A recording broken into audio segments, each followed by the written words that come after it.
Queríamos saber cómo había empezado.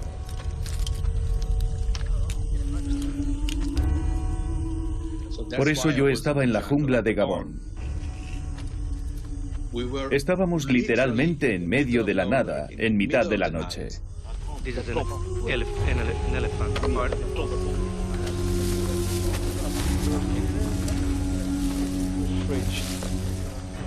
Y abrir esas cajas es como abrir la caja de Pandora.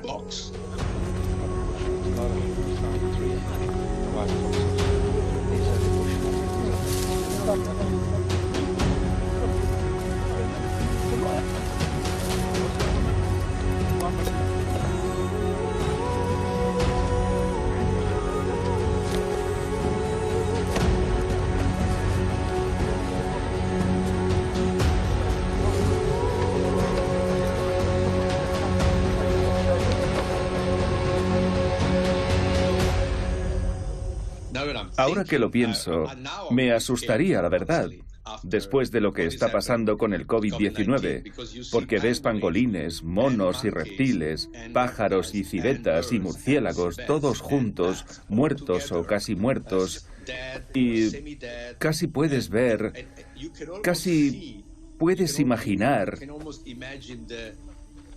cómo esas pandemias virales empiezan. Empiezan exactamente allí, justo allí, en ese momento, en ese lugar olvidado de la Tierra.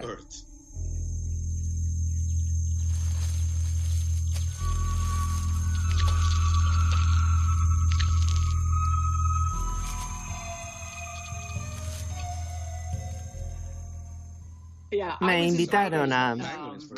Conectados desde casa, en sus cuartos de estar y despachos por todo el mundo, científicos, expertos y activistas comparten sus experiencias sobre una pesadilla hecha realidad. El redoble de tambor continúa. Todo comenzó en un mercado de animales salvajes.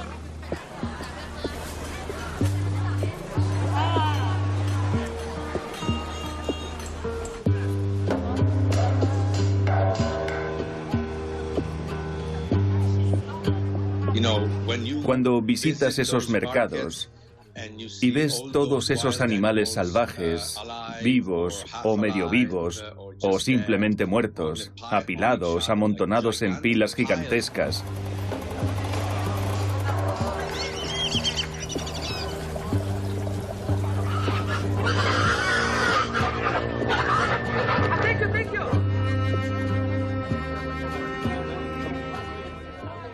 hay mercados de fauna salvaje por toda China y el sudeste asiático y también en Indonesia.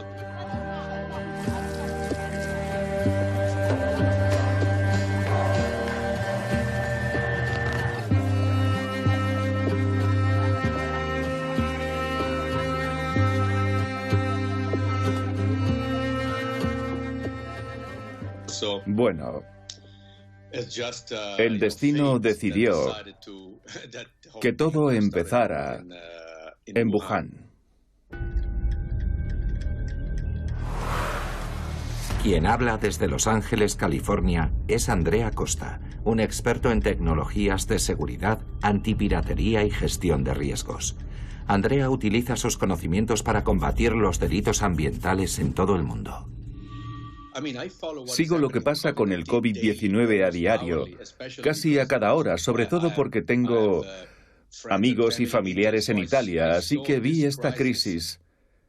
Vi el principio de esta crisis en Occidente, en Europa, y Aún así, ninguno de mis amigos, ninguno de mis familiares, ninguna de las personas con las que estoy en contacto percibía la relación entre la pandemia y el comercio ilegal de fauna salvaje. Sigo esta crisis para que la opinión pública en general conozca el origen de esta pandemia y cómo hemos llegado a esta terrible situación. Infiltrarse en el mundo del tráfico de animales salvajes es muy peligroso. Andrea investiga de incógnito para rastrear la fuente y localizar a los culpables.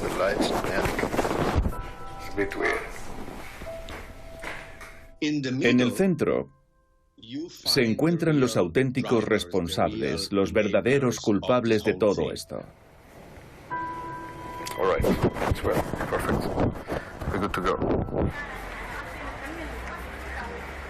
Y son delincuentes muy sofisticados.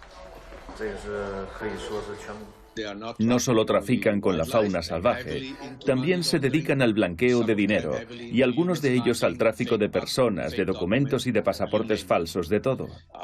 Yo diría que el comercio ilegal de animales salvajes, aparte de muchas otras consecuencias, en este caso, nos demuestra claramente que si violentamos a la naturaleza responderá. Y escucho a la gente hablar de las enfermedades zoonóticas diciendo, oh sí, esas son las enfermedades que nos contagian los cerdos y las gallinas y ese tipo de animales. Y yo les sigo repitiendo que no es eso. Son enfermedades que vienen de las selvas, enfermedades que proceden de animales exóticos. La zoonosis es una infección animal que se transmite a los humanos y la mayoría de nuestras enfermedades infecciosas están dentro de esa categoría. No se trata de algo menor al margen de la medicina, es algo importante. El 60% de las enfermedades contagiosas humanas son enfermedades zoonóticas en el sentido estricto. Desde su casa en Bozeman, Montana, David Quammen, escritor científico, explorador y autor de Contagio, la evolución de las pandemias. Para David, la pregunta no era si sucedería, sino cuándo. Los coronavirus ya estaban entre los primeros en la lista de vigilancia de virus peligrosos que podrían salir de los animales y causar la siguiente pandemia humana. No se equivoquen. Aunque esta es una emergencia en China, aún no es una emergencia sanitaria mundial, aunque podría serlo. Mi reacción fue, oh no, ya está aquí. Y algunos de nosotros sabíamos, yo lo sabía porque seguía a los científicos que estudiaban este tipo de cosas, que esto podría ser muy, muy grave.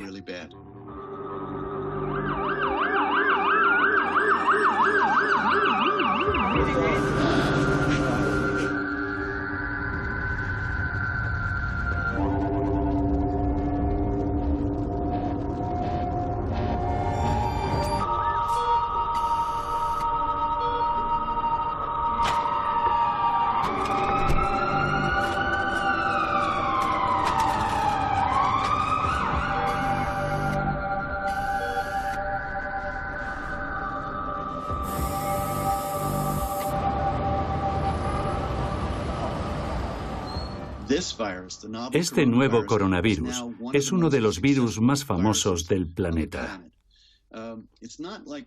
No es que estemos en una guerra contra la naturaleza o en una guerra contra los virus. Los virus no tienen intenciones ni deseos malvados, simplemente aprovechan las oportunidades y nunca habían tenido una oportunidad mejor que cuando saltaron a los humanos. Así que la ciencia, la tecnología, las medidas de salud pública, la política, todo gira alrededor de él, mientras intentamos compensar el hecho de que a los virus les hemos ofrecido una oportunidad de oro para su éxito evolutivo.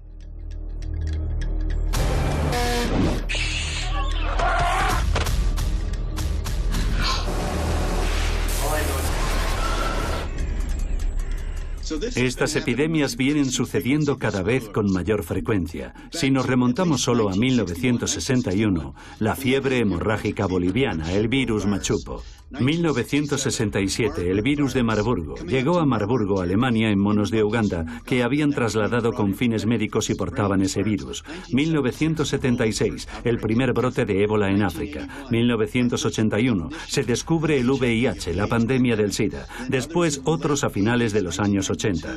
1992, en la región estadounidense de las Cuatro Esquinas, el primer brote de hantavirus. 1994, Henipavirus, Australia. 1998, virus Nipah, Malasia y luego Bangladesh. 2003, el SARS-CoV-2, procedente de China. 2012, MERS, otro coronavirus salido de la península arábiga, y así otros más. Creo que fue en 2014, el virus del Zika. Ha sido una cadena interminable de brotes, un redoble de tambor incesante, y uno de ellos ha llevado a una pandemia mundial. No es nada nuevo, es parte de un patrón. El redoble de tambor continúa.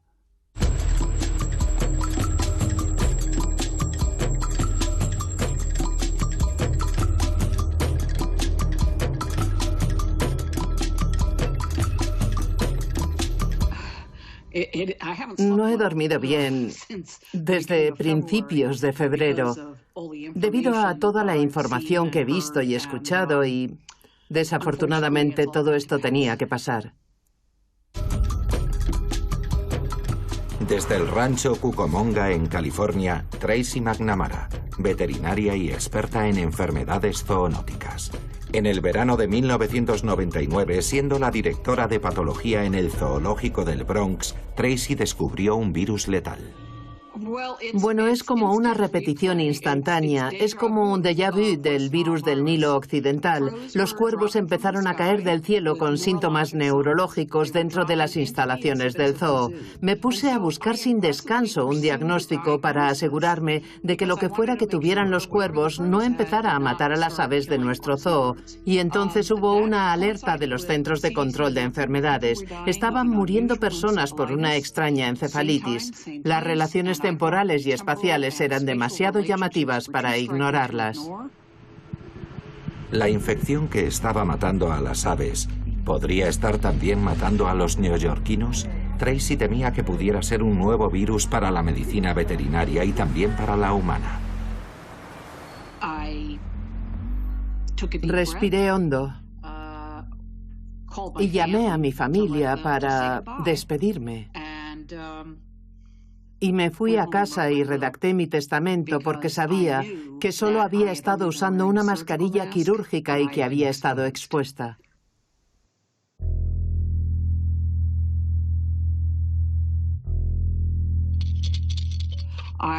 Llamé a los Centros de Control de Enfermedades y les expresé mi preocupación de que pudiera existir un vínculo, un posible vínculo entre las aves con encefalitis y las personas con encefalitis. Pero esa sugerencia fue descartada inmediatamente. Y eso siguió durante 3 semanas, con personas expuestas al virus en el zoo, mientras las aves y los mamíferos empezaban a morir. Hasta que finalmente, desesperada, viendo que no conseguía nada con las agencias de salud pública, me puse en contacto con el ejército de Estados Unidos. Les llamé y les dije, creo que es algo nuevo, creo que es lo mismo que está matando a la gente y nadie analiza mis muestras. Y desde el Instituto de Investigación Médica y de Enfermedades Infecciosas de Fort Detrick me dijeron, envíenos esas muestras de tejidos en hielo seco esta noche. Y entonces todo cambió, porque ya no era solo una veterinaria que le decía a los Centros de Control de Enfermedades, creo que hay un problema. Eran los militares del ejército de Estados Unidos y eso aceleró mucho la investigación. En 48 horas se confirmó el virus del Nilo Occidental. Presente en muchas partes del mundo, era la primera vez que la presencia del virus se documentaba en Norteamérica. En marzo de 2000 ya había 62 casos confirmados y 7 fallecidos. El cómo llegó a la ciudad de Nueva York sigue siendo un misterio, pero sí sabemos de dónde procedía. Normalmente el virus del Nilo Occidental se transmite a los humanos a través de la picadura de un mosquito infectado. El virus alterna entre el reservorio de aves y el mosquito vector.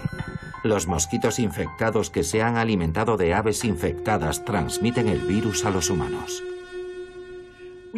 No teníamos ni idea de cómo la epidemiología de esta infección viral afectaría a la población estadounidense, que no sabía nada de este virus. De modo que teníamos una población muy vulnerable, tanto de personas como de animales, y eso era muy alarmante. La lección que se debía aprender del virus del Nilo Occidental era la interrelación entre humanos, animales y el medio ambiente. Una vez que los tigres y los leones del zoológico del Bronx dieron positivo, lo cual no fue una sorpresa, se convirtió lógicamente en una amenaza de enfermedad zoonótica, porque probablemente había más animales involucrados en la epidemiología de esta enfermedad que los murciélagos y los pangolines.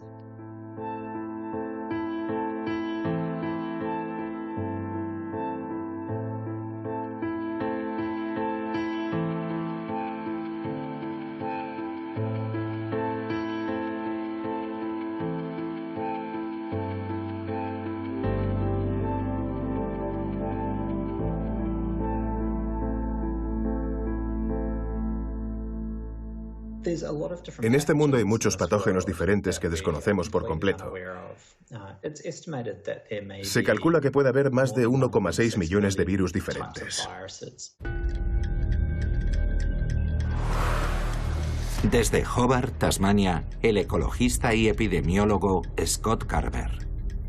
Scott investiga la aparición de enfermedades zoonóticas globales y su transmisión mediante la barrera de las especies.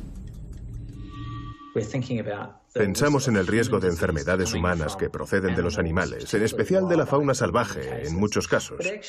Pero en realidad muchas enfermedades humanas pueden saltar también a poblaciones de la fauna salvaje. El tejón australiano es uno de los animales más emblemáticos de ese país. Es un gran marsupial herbívoro que excava madrigueras en las que pasa el día durmiendo y de las que sale por la noche para alimentarse de hierba y cosas parecidas. Los tejones australianos se han visto atacados por una terrible enfermedad llamada sarna sarcóptica. Esta afección causó un gran brote y su población empezó a disminuir hasta prácticamente su extinción local.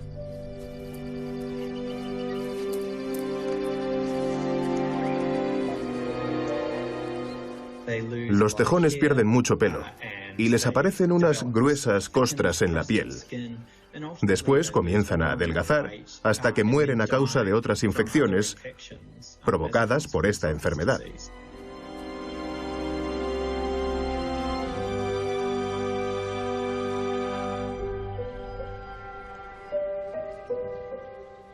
Es uno de los peores sufrimientos animales que he visto nunca.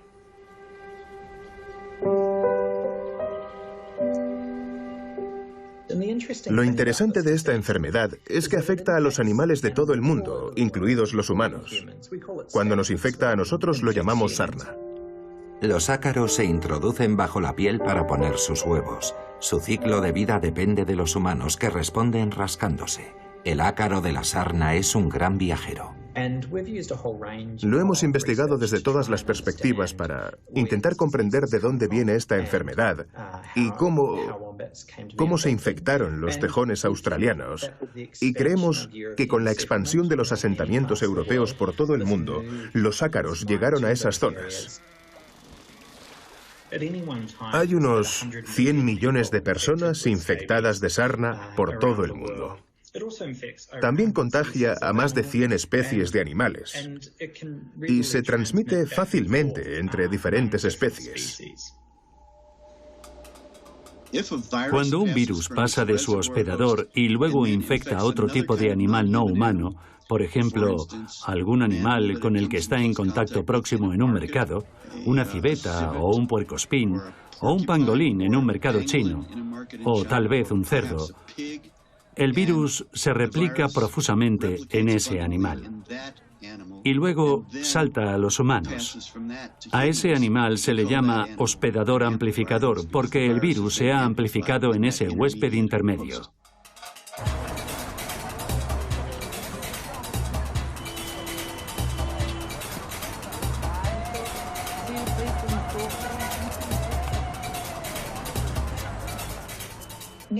La naturaleza no es nuestra enemiga. He escuchado a algunas personas decir que la naturaleza se ha convertido en nuestra enemiga. Y no es así. No podemos culpar de esta pandemia a ningún animal. Desde Apex, Carolina del Norte, la veterinaria Cheryl Stroud, directora ejecutiva de One Health Commission.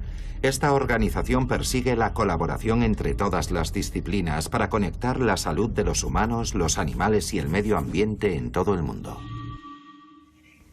Son nuestros comportamientos humanos los que han provocado el desequilibrio de los ecosistemas. El hacinamiento de diferentes especies en sitios como los mercados de animales salvajes ponen a los humanos en contacto con esos animales. Son nuestros comportamientos humanos los que nos han traído esta pandemia.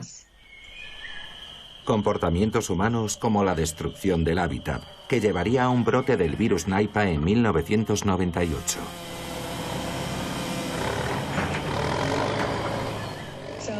En el sudeste asiático se talaban muchos bosques, se cultivaba cada vez más y se construían granjas de cerdos en lugares donde había murciélagos de la fruta que se posaban en los árboles sobre las granjas porcinas.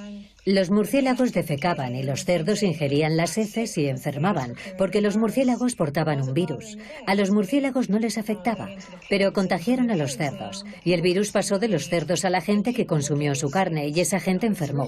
Es una historia muy parecida a lo que estamos viviendo ahora. Cuando fuimos conscientes de lo que había pasado, de que el virus Nipah había saltado de los murciélagos a los cerdos, se pusieron en práctica remedios muy sencillos. Alejaron las granjas de los lugares donde había colonias de murciélagos. Era algo muy fácil de hacer, una vez que supimos lo que estaba ocurriendo. Y ahora tenemos que tener mucho cuidado con la forma en la que colonizamos nuevas tierras y con lo cerca que, como humanos, estamos de los animales salvajes. Ellos necesitan su propio espacio y si les robamos su hogar, veremos más y más contagios de este tipo. Los murciélagos también están implicados en la actual pandemia de coronavirus. Recientemente, los virólogos que estudian la evolución de este tipo de virus, los coronavirus, publicaron un artículo muy convincente sobre el hecho de que este virus, con mucha probabilidad, proceda directamente de los murciélagos.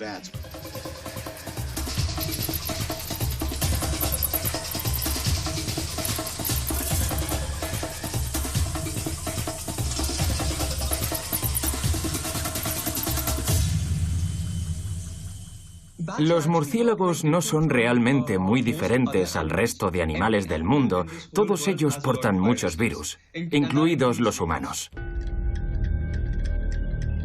Naipo, India, hogar del biólogo de campo Rohi Chakrabarti. Rohi estudia la ecología de los murciélagos de la India y le preocupa que el único mamífero volador del mundo pueda ser castigado por portar virus mortales para los humanos. A raíz del brote de COVID-19, los murciélagos han sido demonizados en todo el planeta, pero no tienen la culpa, porque los murciélagos son animales extremadamente importantes. Hay dos tipos principales de murciélagos en el mundo.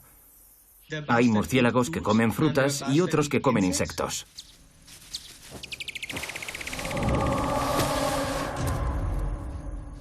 Los murciélagos que se alimentan de fruta polinizan muchos cultivos comercialmente muy importantes, por eso producen una gran cantidad de beneficios económicos. Y tener murciélagos a nuestro alrededor también genera una gran cantidad de beneficios para el ecosistema. Los murciélagos poseen un sistema inmunológico extraordinario. Son muchos los factores que contribuyen a la fortaleza de este sistema inmunológico. Lo más importante es su capacidad de volar. Cuando vuela, el murciélago consume mucha energía y eso produce inflamaciones en su cuerpo. Pero los murciélagos las mantienen bajo control y se reparan a sí mismos de forma que su cuerpo no sufra ningún daño. Y simplemente volando, llevando su cuerpo a un estado febril, pueden resistir los virus. Y estas son las principales razones por las que los científicos creen que los murciélagos pueden portar virus sin que les afecten.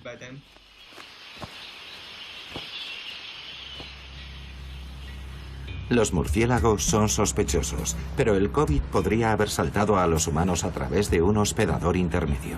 Es un gran enigma científico, porque poco después del brote, el mercado de Wuhan fue desmantelado rápidamente y no quedó ninguna evidencia de los animales que se vendían allí. Nos dimos cuenta de que el lugar en el que había aparecido el virus se había convertido en un problema confuso para la opinión pública.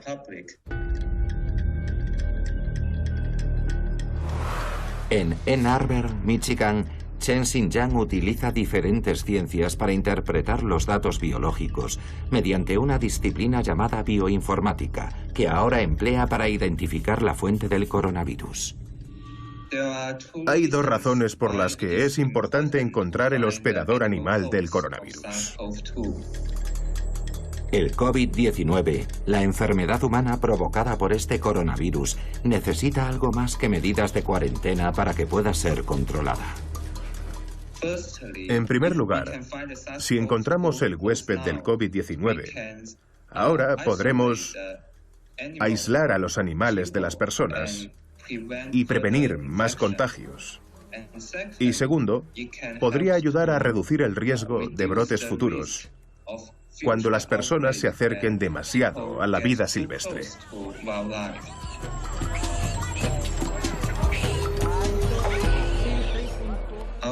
Nuestra actual hipótesis de trabajo es que un virus de un murciélago infectó a los pangolines y después el pangolín les transmitió el virus a los humanos. Hemos encontrado virus estrechamente relacionados con una secuencia genética muy similar en los pangolines.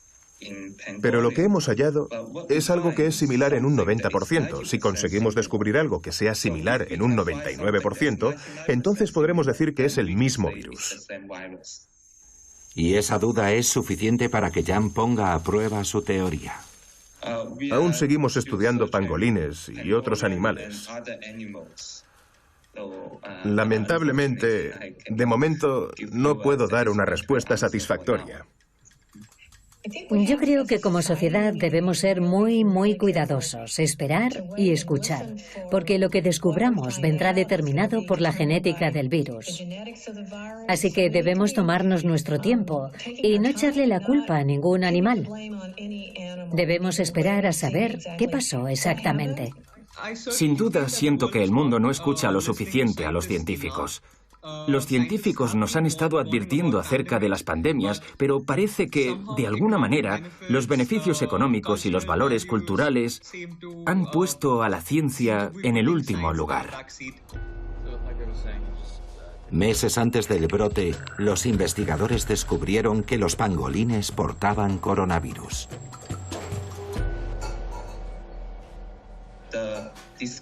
En 2019 se descubrió que el pangolín podía infectarse con síntomas de coronavirus. Así fue como se convirtió en un animal altamente sospechoso.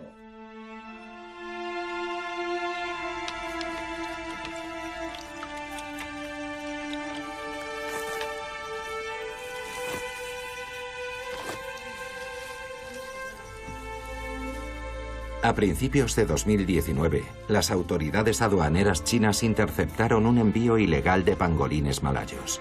21 animales fueron trasladados a un centro de rescate para la fauna salvaje en el sur de China, donde su estado pronto empeoró. En la operación de rescate estuvieron presentes miembros de una de las ONGs más importantes de China. Estas son las imágenes que grabaron.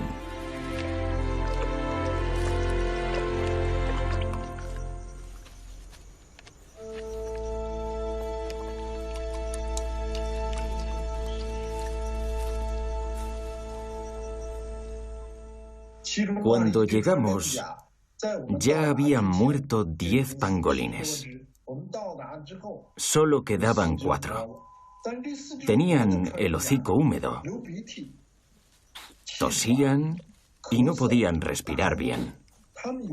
Todos tenían síntomas de una infección respiratoria. Desde Pekín, Jin Fengzhou presiona al gobierno al más alto nivel para garantizar la protección en China de la fauna salvaje, el medio ambiente y la biodiversidad. Jin Fengzhou es también el primer presidente del Centro Chino de Investigación del Pangolín. Los pangolines están sujetos a mucha presión. Sufren y se estresan por la caza, el tráfico y el comercio en condiciones crueles y de hacinamiento. No hay duda de que esas condiciones hacen que el pangolín sea más vulnerable a las enfermedades, facilitando que sus virus y bacterias contagien a las personas que entran en contacto con él. Esto traerá mayores riesgos ecológicos. A pesar de los esfuerzos de los cuidadores del refugio, todos los pangolines malayos que Jin Feng y su equipo visitaron murieron en 2019. Los coronavirus que encontraron en los pangolines eran diferentes del nuevo coronavirus que causa esta pandemia. Eso no significa que el virus del pangolín no tenga nada que ver con el virus actual y futuros virus. Porque los virus cambian constantemente. Las escamas del pangolín, compuestas por la misma sustancia que el cabello humano y las uñas, son inútiles para la medicina. Pero por su causa nos enfrentamos a un virus mortal y a la extinción de una especie. Aunque esta pandemia no haya sido causada por él, el pangolín se ha convertido en un símbolo. Es el mamífero con el que más se trafica en el mundo y se encuentran en peligro de extinción.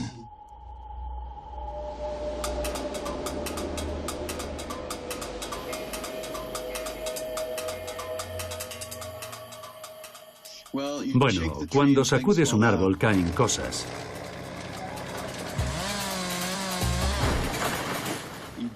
Cuando derribas un árbol o lo cortas, puedes imaginarlo. Cuando el árbol choca contra el suelo, los virus vuelan como el polvo en el aire.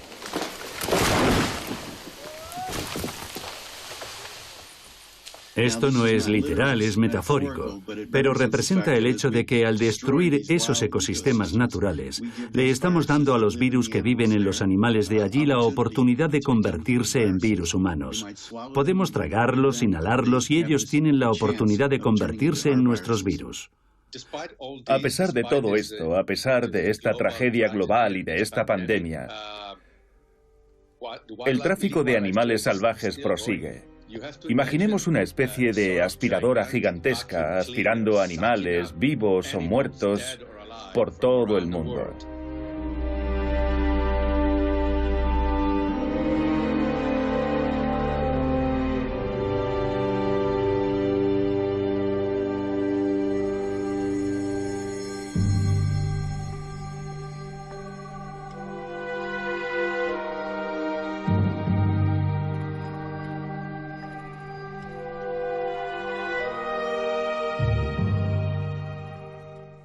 En este momento, el planeta Tierra es un buffet al aire libre.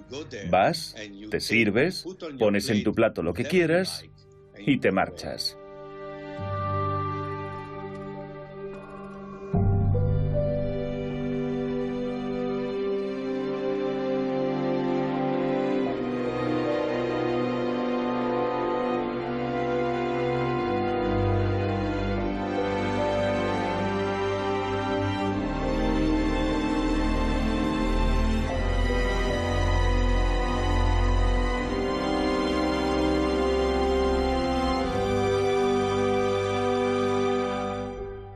Somos muy inteligentes, somos muy poderosos, somos voraces.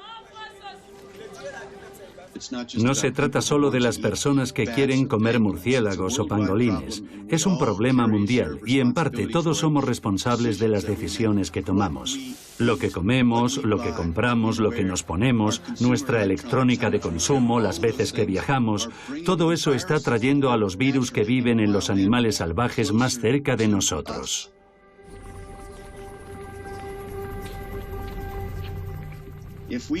Si tenemos un teléfono móvil, somos parte del problema porque un móvil y un ordenador portátil necesitan un mineral llamado coltán. ¿Y el coltán de dónde procede? Solo de unos pocos lugares del planeta, y uno de ellos es el extremo sureste de la República Democrática del Congo, donde las minas de coltán no están lejos de un ecosistema muy diverso, lleno de gorilas de llanura, monos de varios tipos y murciélagos. Y cuando compramos un teléfono móvil, le estamos pidiendo a un minero que entre en ese bosque y extraiga coltán para nosotros. ¿Y qué es lo que va a comer ese minero? Comerá animales salvajes y se expondrá él o ella a los virus que portan. Nosotros alentamos eso con todas las decisiones que tomamos.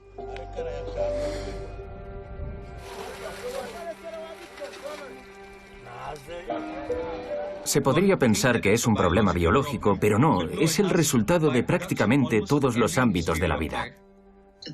Creer que podemos tener un desarrollo económico ilimitado en un planeta con recursos naturales finitos y que la población humana pueda crecer permanentemente no tiene ningún sentido. Desde su casa en Bournemouth, Inglaterra, Jane Goodall, la experta en chimpancés más importante del mundo. Jane es una luchadora incansable por la conservación global y el bienestar animal, un símbolo y un ejemplo para millones de personas. Estamos atrapados en una forma de vida materialista. Nos hemos vuelto codiciosos.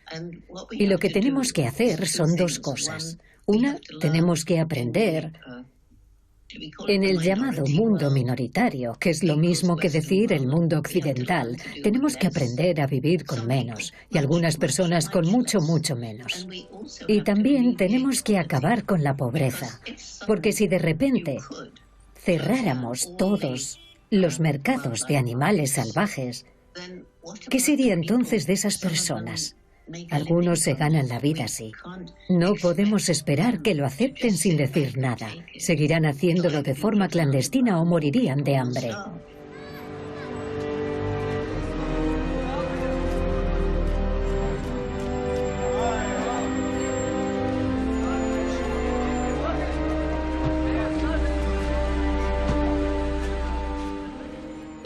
Se dice que somos aproximadamente 7.200 millones de personas en el planeta y que ya estamos agotando los recursos naturales. En algunos lugares más rápido de lo que la naturaleza puede reponerlos. Y además de eso, se calcula que en 2050 seremos 9.700 millones de personas.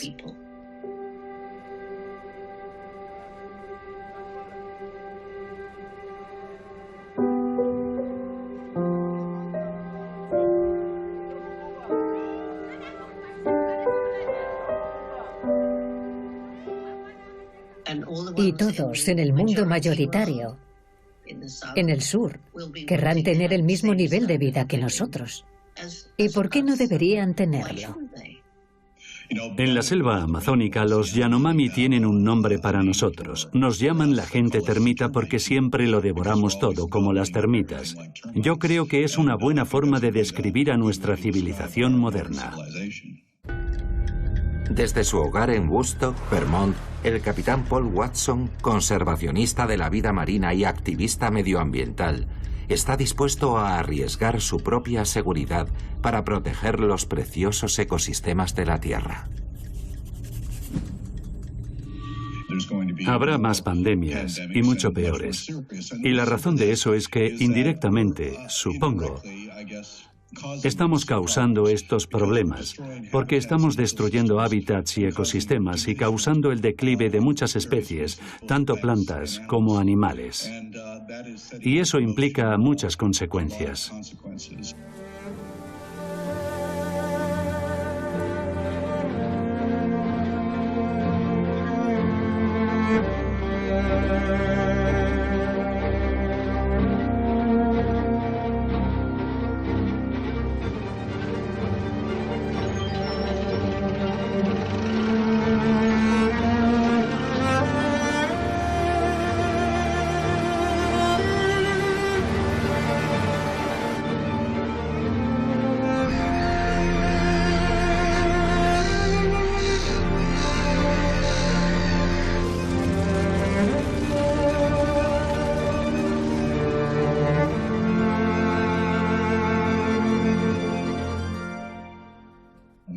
Todos los años mueren millones y millones de personas a causa de enfermedades transmitidas por parásitos, virus o bacterias.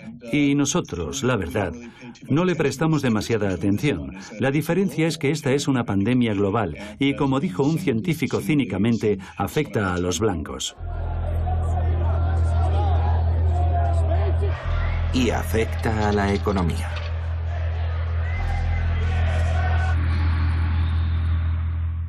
El coste económico de estas pandemias es incalculable.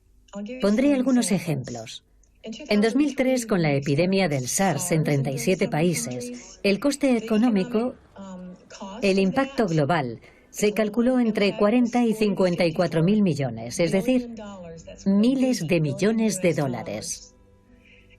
El ébola en África Occidental entre 2013 y 2016 nos costó unos 53.000 millones de dólares.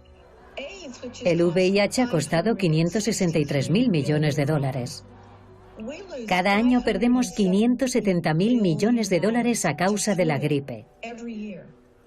Todo eso sin considerar siquiera el coste en vidas. Esas fueron solo las pérdidas económicas.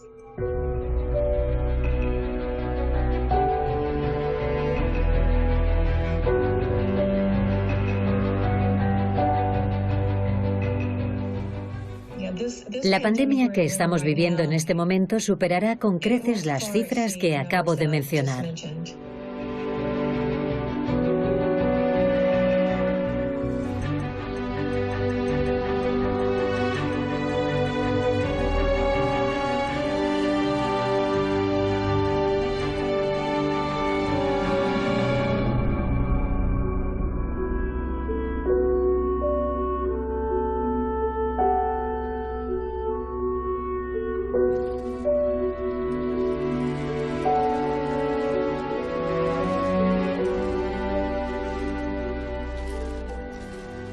Está afectando también a la economía humana y a la política global.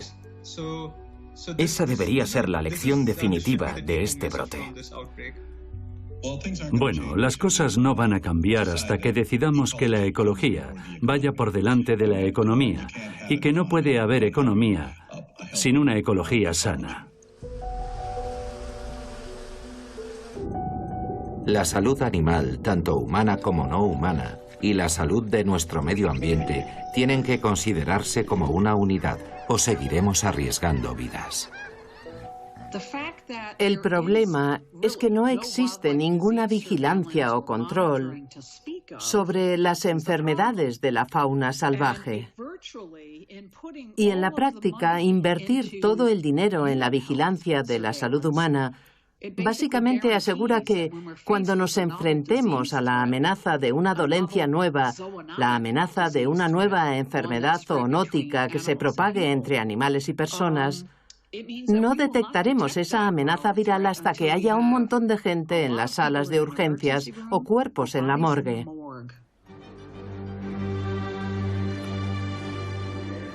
La única forma en la que realmente podemos colaborar es comprender que nos necesitamos unos a otros y que los diferentes actores tenemos que intercambiar información.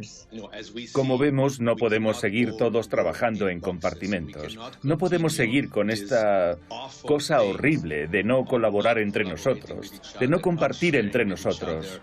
¿De verdad queremos luchar por nuestro planeta de esta manera?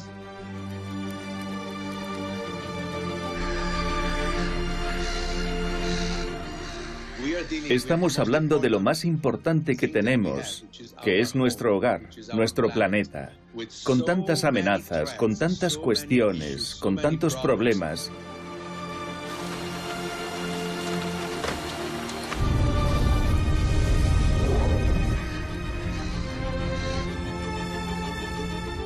Y aún así no colaboramos, no compartimos, al contrario, luchamos unos contra otros.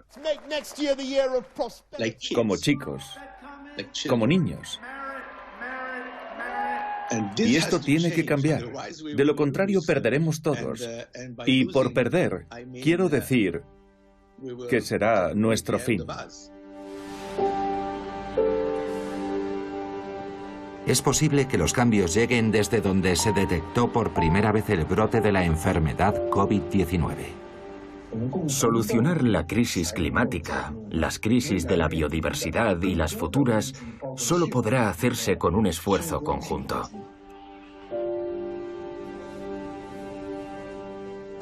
Comparado con lo que pasó después del SARS en 2003, se ha producido un gran cambio. En 2003, cuando pasó el peligro, se levantaron todas las prohibiciones y los mercados de animales salvajes abrieron de nuevo como si no hubiera pasado nada. Pero esta vez, la Asamblea Popular Nacional no se detendrá cuando finalice el brote. La aplicación de la ley es más estricta cada día. La organización de Jinfeng ha hablado por el pueblo de China. Nuestras cartas de recomendación y las cartas en nombre de la opinión pública han jugado un papel decisivo en este gran cambio.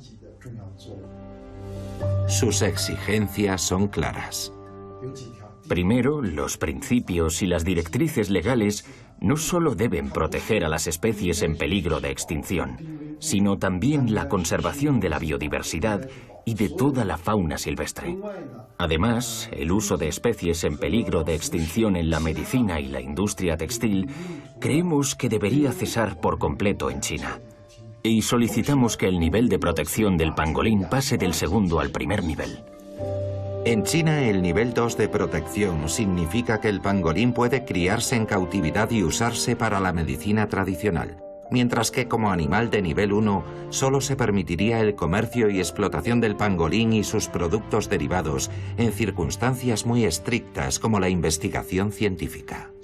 Algunos países, incluida China, están cambiando sus leyes y, con suerte, terminarán prohibiendo el consumo de animales salvajes. Creo que será muy importante en los próximos meses y años seguir vigilando esos mercados para asegurarnos de que las autoridades hacen todo lo posible por cerrarlos definitivamente. Es un país gigantesco, por lo que, sin un esfuerzo adecuado, será muy difícil controlar toda China. Tenemos mucho trabajo por delante. A diferencia del virus, nosotros somos inteligentes. Los virus se adaptan muy deprisa. Y los cambios en el genoma humano son muy lentos. Pero las transformaciones en el comportamiento humano pueden ser muy rápidas. Y esa es nuestra gran ventaja. Podemos cambiar nuestro comportamiento y adaptarnos. Tenemos que abordar los numerosos problemas sociológicos que impulsan la propagación de estas enfermedades. Y no va a ser fácil. Bueno, la gente sigue fumando, aunque sepamos que fumar mata. Espero que esto conduzca a un cambio, que se traduzca en un esfuerzo activo para proteger y preservar a los animales. Sabemos que eso también puede beneficiar a la salud humana. Espero que sirva para recordar a la gente una y otra vez que debemos pensar más a largo plazo. Aprendamos a respetar la naturaleza. Esa es una lección muy importante que todos tenemos pendiente. Espero que esta pandemia nos haya llevado no solo a un punto crítico, sino más allá de él. Todo está relacionado con la salud planetaria, la salud humana, la salud animal. Es el camino a seguir, nuestro rayo de esperanza. Pero tenemos que ser honestos y reconocer que ninguno de nosotros tiene una bola de cristal. Nadie puede predecir qué especies animales podrían servir como reservorio de la próxima amenaza de pandemia. En realidad yo creo que, y este es mi pronóstico personal, la mayoría de la gente después de esta crisis del COVID-19 volverá a la normalidad. Como si nada hubiera pasado. Ese es mi pronóstico personal. La verdad, espero equivocarme. Y ahora estamos disfrutando del aire limpio en las grandes ciudades. Algunas personas han respirado aire puro por primera vez. Y puede que sean suficientes para convencer a los gobiernos y a las empresas de que hagan las cosas de manera diferente. Pero eso no pasará de la noche a la mañana.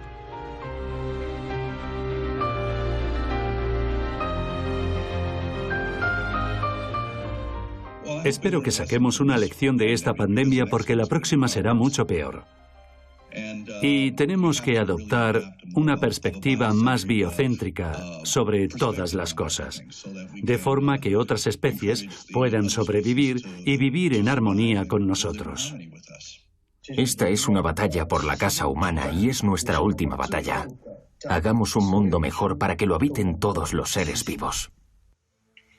Yo solo espero, rezo y cruzo los dedos para que sea una llamada de atención y que aprendamos a vivir en armonía con la naturaleza. Me parece que valoraremos más apasionadamente esas cosas cuando esto acabe. La naturaleza aún seguirá ahí, aunque puede que muchos humanos mueran. Y espero que volvamos a encontrarnos con una naturaleza diversa, con una perspectiva profundamente diferente, si queremos que esas cosas sigan existiendo y estando ahí. Si queremos que esos bosques en los que viven los gorilas, los chimpancés, los monos, los tucanes, los perezosos y muchas otras criaturas maravillosas, si queremos que sigan ahí, entonces tenemos que cambiar fundamentalmente la velocidad a la que estamos aumentando nuestros números humanos y nuestro consumo. Tenemos que cambiar eso. De lo contrario, no habrá pájaros cantando en los árboles cuando salgamos del confinamiento tras la próxima pandemia.